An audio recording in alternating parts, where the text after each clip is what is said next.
ये देखिए, तो अगर हम बात करें इसके बारे में, देखो ये क्वेश्चन जरूर है कि एक नंबर का, सॉरी, ये जब भी क्वेश्चन आएगा तो लास्ट में आएगा एग्जाम में। अब 5 नंबर का गारंटी क्या आएगा, एकदम गारंटी है कि 5 नंबर में आएगा लीनियर प्रोग्रामिंग का। ये क्वेश्चन निश्चित है कि एग्जाम में पूछता है। तो देखिए कैसे अटेम्प्ट कीजिएगा इसको, ठीक है ना। इसमें देखो हम कंसेप्ट यही रहेगा, न्यूमेरिकल वैल्यू को चेंज कर सकता है, ठीक है ना। तो पहले देखो, जिस फंक्शन को हम मैक्सिमाइज तो मिनिमाइज करना रहता है उसको हम क्या बोलते हैं, ऑब्जेक्टिव फंक्शन। क्वेश्चन में चाहे तो मैक्सिमाइज बोलेगा, चाहे तो मिनिमाइज बोलेगा, दोनों पे डिपेंड कर सकता है, ठीक है। तो जिस फंक्शन को आपको मैक्सिमाइज या तो मिनिमाइज करना उसको हम क्या बोलेंगे, ऑब्जेक्टिव फंक्शन। यानी कि z = 5x + 7y जो लिखा हुआ है यही क्या हो गया तुम्हारा ऑब्जेक्टिव फंक्शन हो गया। क्लियर, ठीक है नहीं। ये देखिए, ये सब जो कंडीशन जो मेंशन करता है ये सब को हम क्या बोलते हैं, लीनियर कंस्ट्रेंट्स। समझे कि नहीं के दिमाग में, है ना, कोई दिक्कत है तो कुछ नहीं कीजिएगा, सिंपली सारे चीज का ग्राफ बना लीजिएगा, समझ ना, है ना। तो देखिए ग्राफ हम बनाने के लिए सिखाते हैं आपको। तो देखो छोटू, ये ग्राफ पेपर पे तुमको वर्क करना है, क्या वर्क करना है, ग्राफ पेपर पे, समझे ना। तो देखो ध्यान से देखना, ठीक है। यहाँ पे हम 0 0 मान लेते हैं। देखो सबसे पहले ये देखो, हमेशा ही हर एक क्वेश्चन में रहेगा x > 0 y > 0। तो x भी पॉजिटिव y भी पॉजिटिव कहाँ होता है, फर्स्ट क्वाड्रेंट में। यानी कि हमारा लीनियर प्रोग्रामिंग में जब भी क्वेश्चन आएगा तो ये तो एरो डलाएगा, इसमें कोई गुंजाइश नहीं है, समझे कि नहीं, समझे ना। चलिए इसके बाद क्या करना है, इसका ग्राफ बनाना है। तो देखो ग्राफ बना लो।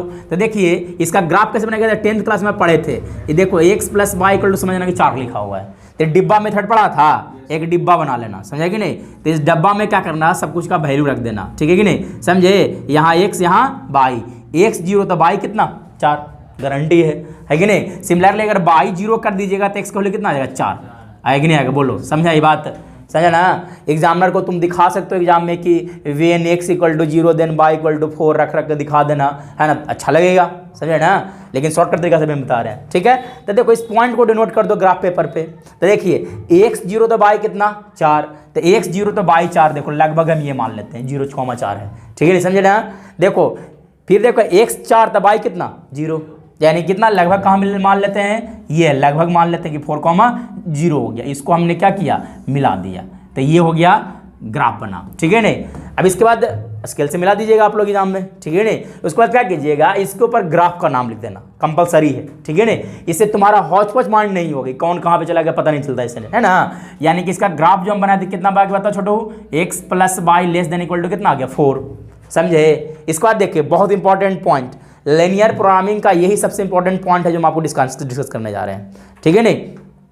हमको एरो का साइन देना होता है, फिजिबल रीजन पहचानना होता है। तो फिजिबल रीजन कैसे पता करते हैं, तो उसके लिए क्या करते हैं, ऑरिजिन को इक्वेशन के अंदर रख देते हैं।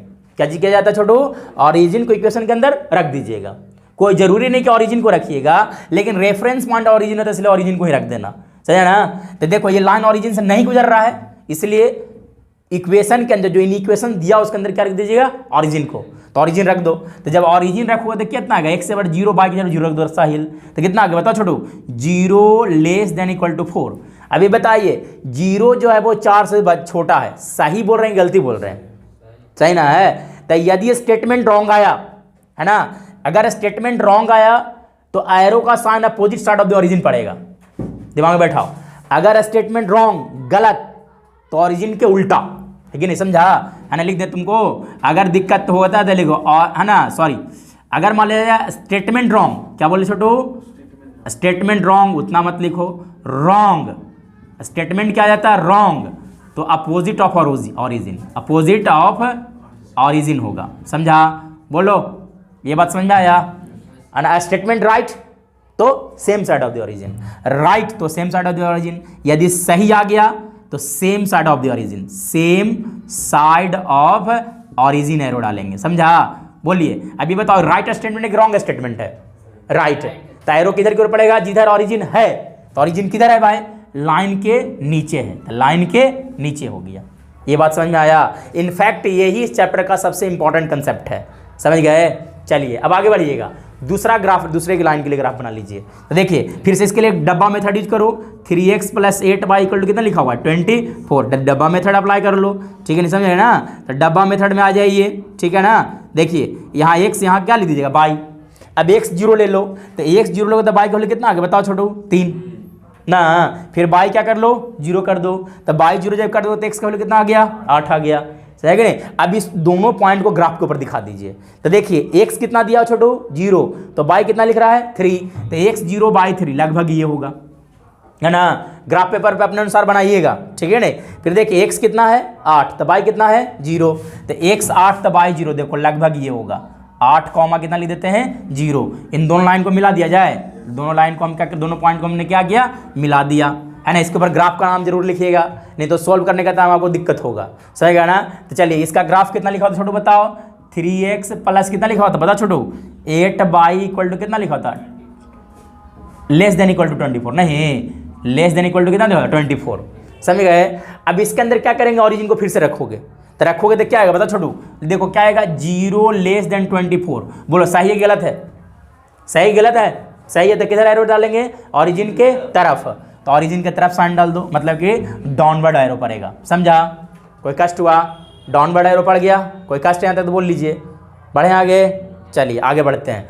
फिर अब थर्ड इसके लिए भी ग्राफ बनाओ, समझा ना। तो इसका ग्राफ हम कहाँ बना दें, यहाँ बना देते हैं, ठीक है। देखिए क्या लिखा हुआ था पता छोटू, 10x plus 7 by less than equal to 35 लिखा हुआ था। तो फिर से वही वाला काम करेंगे, है ना, डब्बा मेथड यूज कर लेंगे फिर से, ठीक है नहीं, कोई दिक्कत। चलिए यहाँ इस तरह से, ठीक है। अब देखिएगा x by x equal to कितना रख दो 0, तो x इक्वल टू 0 रखो तो बाई का वैल्यू कितना आ गया, बोलो छोटू, बोले बाई का वैल्यू कितना आ गया 5, ना x 0 रखें तो बाई का वैल्यू 5 नहीं आएगा, समझा।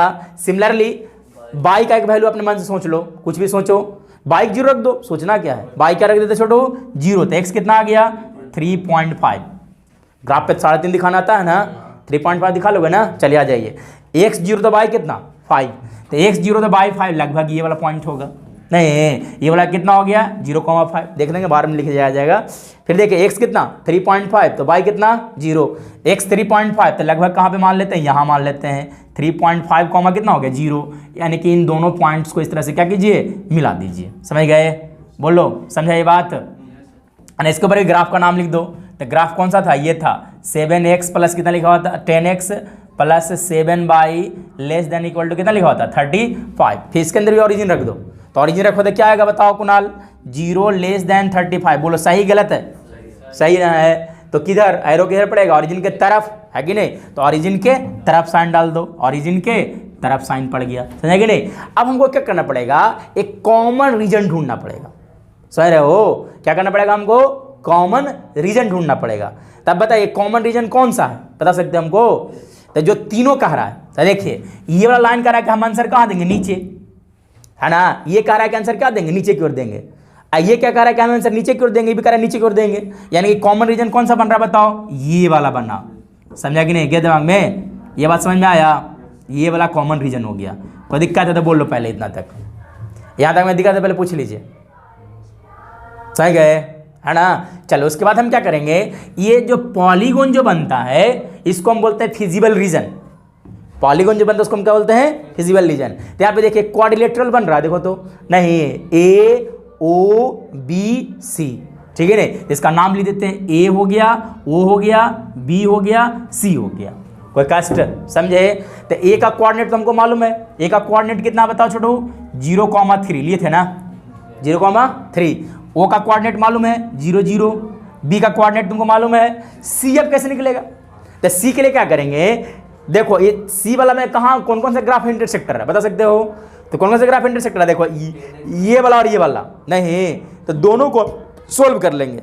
लेकिन अगर आप ग्राफ पेपर बनाइएगा, ग्राफ पेपर बनाओगे ना, तो इट मे बी कि ग्राफ पेपर पे आपको वैल्यू डायरेक्ट मिल जाए, नहीं समझ रहा है, अरे कहीं ना कहीं लाइन पे जाकर इंटरसेक्ट रहेगा ना, मान लीजिए पॉइंट में दिक्कत होगा लिखने में, लेकिन अगर जो मोटा वाला लाइन रहता है उस पर इंटरसेक्ट रहे तो डायरेक्ट हम वैल्यू लिख देंगे, समझ रहे हो गए, कोई दिक्कत, यानी कि इंटीग्रल वैल्यू डायरेक्ट लिख देना, समझा ना।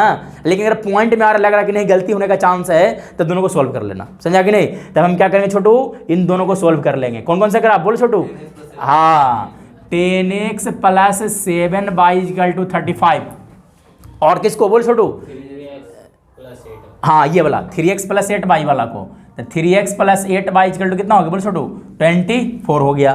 दोनों को सोल्व कर लो, तो सोल्व करने के लिए जानते हो ना मेथड, है ना, इसको 3 से इसको कितना से करोगे 10 से करोगे, मालूम है सब, ठीक है नहीं, तो 3 से मल्टीप्लाई कितना आ गया बता छोटू, बोलो 30x जोड़ कितना हो गया 21 बाई इक्वल टू कितना हो गया छोटू बोलो 105। फिर 10 इसको मल्टीप्लाई करो तो कितना हो गया 30x जोड़ कितना लिखेगा 80 बाई इक्वल टू कितना लिखोगे 240 माइनस माइनस माइनस। सही है, दोनों कट गया छोटू, सही है नहीं? तो देख लीजिए 81 में से 21 गया तो कितना बच गया बोलो छोटू 59 बाई, नहीं ये देखो 240 कितना आ गया बता छोटू 135 हो गया, नहीं तो बाई इक्वल टू कितना आ गया 135 बाई कितना आ गया 59, दोनों कट गया माइनस। सही है, अब बाई मालूम चल गया, सही नहीं? तो क्या एक्स नहीं कम मालूम चल जाएगा, एक्स किस में रख देते हैं जिसमें आसान पड़े इसमें रख देते हैं, ठीक है नहीं? समझे ना? तो फॉर एक्स, तो एक्स के लिए क्या कीजिएगा बोलिए, एक्स के लिए क्या करोगे बोलो छोटू, बोलो एक्स के लिए क्या करोगे, इसके अंदर रख देते हैं। तो एक्स के लिए हम क्या करते हैं इसके अंदर वैल्यू को रख देते हैं, ठीक है ना? तो फॉर एक्स, तो एक्स के लिए क्या करोगे बाई का वैल्यू रख देते हैं, तो कितना आ गया 3x प्लस 8 इंटू 135 बाई कितना लिखोगे 39 इक्वल टू कितना हो गया 24। यहाँ से x का वैल्यू निकाल लोगे, तो x का वैल्यू निकाल देते हैं, तो x का वैल्यू कितना आ रहा है बताओ छोटू 3x इक्वल टू कितना हो गया 24 माइनस 8 इंटू 135 बाई 39 कितना आ रहा वैल्यू बताओ छोटू, सही है ना 37। ग्राफ पेपर पर अच्छे से बनता है ये वाला।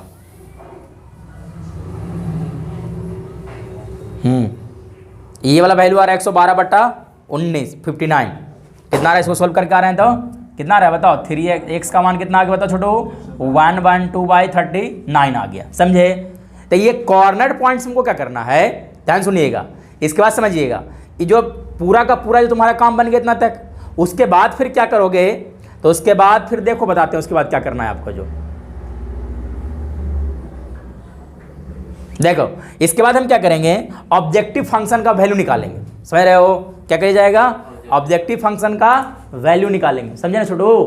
तो ऑब्जेक्टिव फंक्शन का वैल्यू निकाल लो, समझ रहे हो ना? कहाँ निकालें ऑब्जेक्टिव फंक्शन का, देखो यहाँ पे, इसके बाद देखो ऑब्जेक्टिव फंक्शन का क्या किया जाएगा वैल्यू निकालेंगे, समझा ना? तो यहाँ पे लिख देते हैं पॉइंट्स, क्या हो गया छोटू यहाँ पे पॉइंट्स हो गया, ठीक है नहीं? यहाँ पे z बराबर, z कितना लिखा हुआ था बताइए, कितना लिखा हुआ था 5x प्लस 7 बाई लिखा हुआ था। तो पॉइंट्स, सबसे पहला पॉइंट कौन सा आया था ए का कोऑर्डिनेट क्या था बता सकते हो 0,3 था ना? फिर कौन सा आया था 0 0, ओ का कोऑर्डिनेट क्या था 0 0। उसके बाद देखो बी का कोऑर्डिनेट क्या था 3.5, यानी कि इसको कितना ले देते हैं 7/2,0, कैलकुलेशन इजी होगा, सही कि नहीं? उसके बाद फिर एक और सी आया, सी कितना आया बता छोटू बोलो 1/2 बाई कितना आया 39 कॉमा कितना लिखेगा 135 था, तो 135 बाई क्या लिखोगे 39, समझे ना? 59 है, ओ माय गॉड, यहाँ पे 59 लिखा था ना, यहाँ 59 59, तो कितना आ गया 59 समझे ना? इसका सबका वैल्यू निकाल लो, तो 0 3 रखो तो कितना आएगा बताओ छोटू 21 ना, 0 0 रखने कितना आ जाएगा 0, फिर 7/2 रखो तो कितना आएगा बताओ छोटू बोलो 35/2, हाँ सही तो है, यहाँ कितना आ गया 35/2, फिर इसको रखो सिंप्लीफाई करो तो कितना आ रहा है 1505/59 कितना आ गया बताओ 1505 कितना आ गया 59, बोलो इसका वैल्यू कितना आ रहा है, लगभग कितना आ रहा है, इसको पॉइंट में लेकर जाओ तो कितना आ रहा है लगभग